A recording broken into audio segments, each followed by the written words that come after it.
Guys, আমি যেই মহিলারে বিয়ে করছি না, ওটা তো আপনারা সবাই চিনেন, এই যে সেই মহিলা। তো ও সবসময় না আমার বাবা মাকে নিয়ে এবং আমার বাবা মাকে নিয়ে আমাকে নিয়ে হিংসা করে এবং নিজের স্বার্থ বোঝে। আজকে সেদিনকে আমি আমার মা বাপরে 3,000 টাকা পাঠিয়েছি, তুমুল ঝগড়া, অনেক ঝামেলা। যাই হোক, পরবর্তীতে সরি বলছে। এখন আজকে আমি তাকে নিয়ে মার্কেট গেছি, 2,000 টাকা ইনকাম করছিলাম, মার্কেট গেছি। দেখেন যে তার জন্য, এই যে সব আমাদের সংসারের জন্য এগুলা। এটা আমি বিস্কুট আনছি 3 প্যাকেট, তার বলে ক্ষুধা লাগে। আম আনছি, এই আলু মুড়ি, এইগুলো তো মানে আমাদের দুইজনের ভাগে, কিন্তু ওর জন্য এটা কি আনছি দেখেন।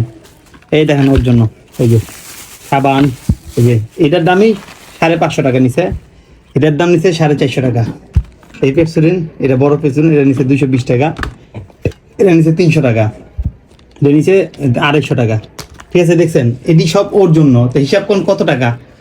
আর ওর জন্যই মনে করেন, হিসাব করেন এখানে সব মিলে মনে করেন 12, 13, 14, 1500 টাকা, 1200 টাকা গেছে গা ওর পিছনে 1200 টাকা গেছে গা। আর এখানে যখন এই যে ফল ফাঁকটা দিই তো 800 টাকা গেছে, মোট 2000 টাকা গেছে গা আমার।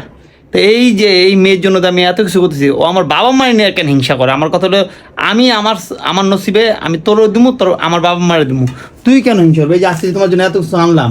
আমাকে আপনি স্বার্থপর বললেন কেন? আমি কি স্বার্থপর না? যে এই আজকে কি সুন্দর আনছি, তোমার মন কি খুশি? কোন কথা নাই? অবশ্যই তুমি আমার হাজবেন্ড হও, তুমি আমাকে দিবা না? কাকে দিবা? আমার বাপ মা দিলে তোমার কেন জ্বলে? কেন তুমি তোর বাপ মাকে দিতে যাইবা? শুনো, সে আমাকে জন্ম দিয়েছে, তাদেরকে সে আমার বাবা। তুমি আমাকে বিয়ে করছো। আসতাম না। হ্যাঁ, তোমাকে বিয়ে করছি। তুমি আমাকে বিয়ে করছো, আমার ভরণ পোষণের দায়িত্ব, আমার যা খুশি তা তোমার কাছে যাবো, অন্য কারোর কাছে তো যাবো না। এগুলো পূরণ করার দায়িত্ব কার? তোমার। হ্যাঁ, তো তুমি করছো, এই তো বলার কি আছে? এটা তো করছি, ঠিক আছে, তোমার জন্য আমি এগুলো আনিয়ে দিছি। কিন্তু আমার বাপ মা জন্ম দিচ্ছে কি লেগে? আমার ইনকাম খাওয়ার লেগে না? তারা মুরব্বি হইছে।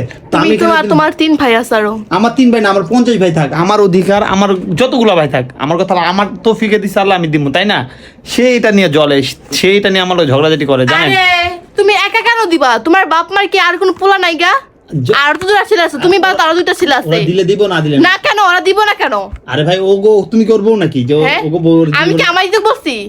আমার দিতে বলছি তারা দিলে দিব, না দিলে তাদের না। সাথে। তোমার তো একা দেওয়ার দরকার নাই, তোমার আল্লাহ তৌফিক দিছে। তুমি যদি তোমার বাপ মায়ের দিয়া রাখো, তাহলে আমার ভবিষ্যতে কি হইব? আমার ভবিষ্যৎ আল্লাহ দেখবো। আল্লাহ রিজিকের মালিক, আল্লাহ ভবিষ্যৎ করার মালিক আল্লাহ। আল্লাহই দেখবো, আল্লাহ রিজিক দেখবো না, তারা ইনকাম করে না। হ্যাঁ, তোমার ভাই ইনকাম করে না।